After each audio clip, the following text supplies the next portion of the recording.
Let's talk about the president's future opponents. It's a long line of Democratic candidates. We've possibly got Joe Biden throwing his hat into the ring, maybe Beto O'Rourke as well. Bernie Sanders back in the mix. Who do you think represents his toughest challenger? Honestly, I am not worried about anybody that has gotten into the Really? no. And I'll tell you, because I really do believe that Donald Trump is going to win by more in 2020 than he did in 2016.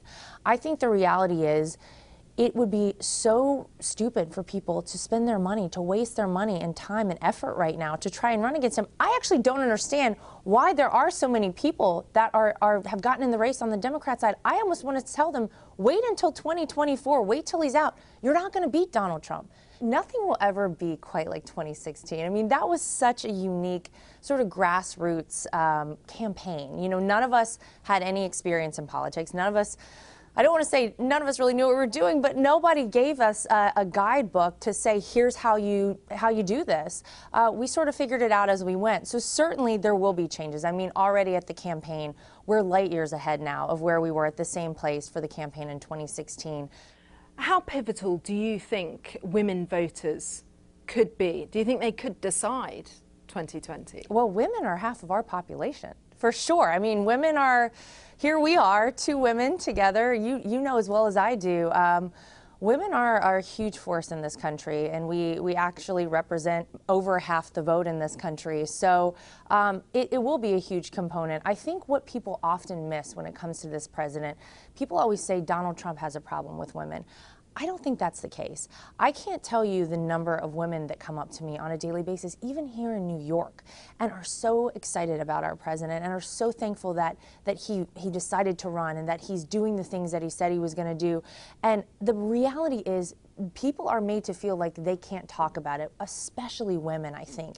They're not talking to their friends about it. They're not posting on social media. They're really not going to talk to a pollster and give them an honest answer about supporting Donald Trump. You talk about the president's success with women. Do you think moments like the Brett Kavanaugh confirmation hearing and those allegations against him actually helped galvanize Donald Trump's support base rather than turn them against him? Yeah, absolutely, without a doubt. The reality is, in this country, and I think as every single day goes by, it's become more apparent to people, the media and the Democrats are obviously have teamed up in some capacity and are doing anything and everything they can to go against this president. And I think you look at things like Brett Kavanaugh.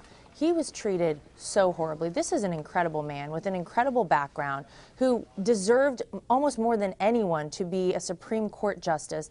And yet you see the allegations alleged against him. And these were, again, just allegations. There was no real evidence. There was nothing to back it up. And yet it seemed as though, as you're saying, there was a groundswell of women that were coming out against the president, against Brett Kavanaugh, when that really wasn't the case. That was how the media portrayed it.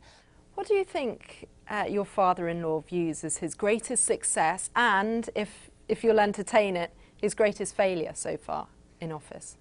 I mean, I think he would say maybe his most disappointing thing that's happened has been the personnel. You know, there are so many people that you think are loyal to this country and support you and have your back, and then you turn around and you see what's happened with Michael Cohen, with people like Omarosa, with so many of these people who are clearly out for themselves and really looking to make a quick buck. Michael Cohen is a self-admitted perjurer and liar.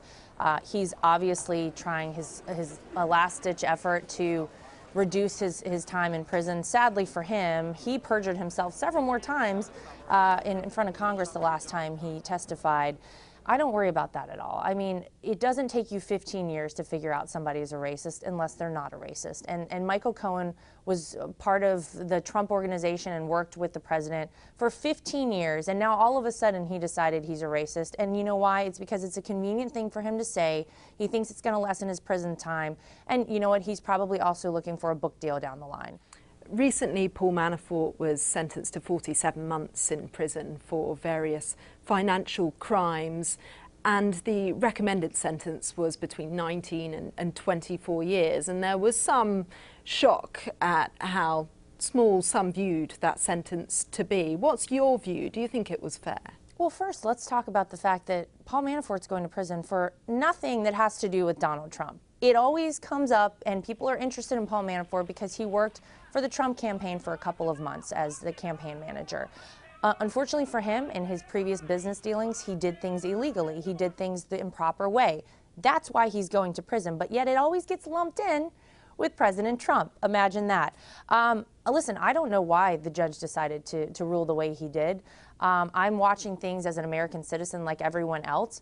I can tell you that I think what has happened to Paul Manafort as a result of his participation in the Trump campaign and as any association with this president is that people have gone after him in a way that they probably wouldn't go after someone else. And so perhaps the judge saw that for what it is and saw what has been done to a man. Now, yes, he did break the law, so he deserves to go to prison. He deserves what he's getting. The Russia investigation has proved a real frustration to the president and the administration.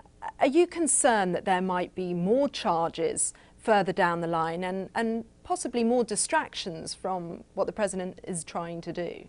Well, I'll tell you, I find the Russia investigation to be the biggest waste of time and taxpayer money that has possibly ever happened in this country. There's lots of discussion, I think, because of the business background of the family, the size of the family, and that you're all very visible on the campaign trail. Do you think there should be any limits to the influence that family members can have in the White House? I think if you have someone like Jared and Ivanka, who are incredibly smart people, who are doing things that are very supportive of this president and the agenda that he has for the country, they're not doing things for themselves, they're doing things for him. I don't think that there should be any issue with having a family member there. In fact, sometimes a family member is the only person you know you can really trust. The First Lady has come under some criticism. There was a lot of controversy when she wore the jacket that said, "I really don't care," in the middle of the caravan crisis. And she has been quite critical of press coverage. Do you think she feels victimised? I think that would be a stretch to say Melania feels victimized. She's an incredibly strong woman. She's an incredibly smart woman. She might be smarter than all of us because she actually stays out of the media spotlight as much as she possibly can. I don't think she feels victimized. I think she feels frustrated like the rest of us. You know, no matter what you do, no matter what you wear. Is there anything about the president that might surprise us? You know him extremely well. You've seen things that the rest of us haven't. Is there a time when you've seen him sort of vulnerable or emotional, perhaps even, dare I say, cry?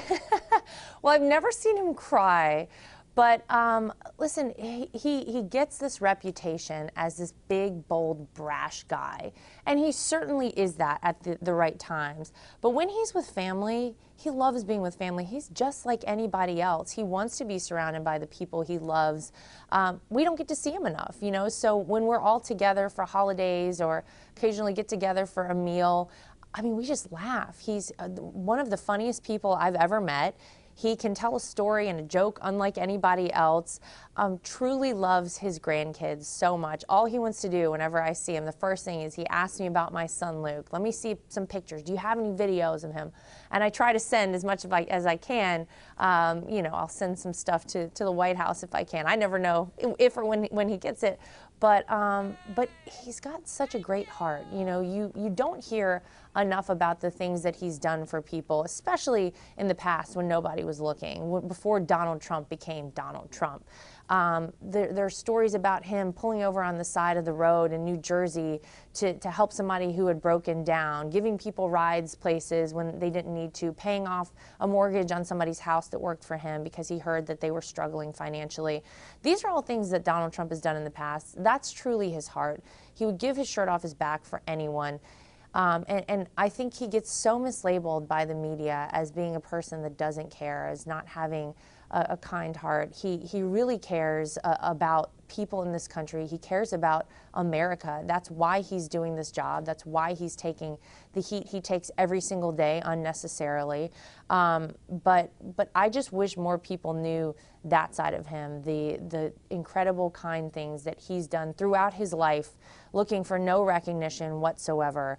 And he continues to do it, but for the American people.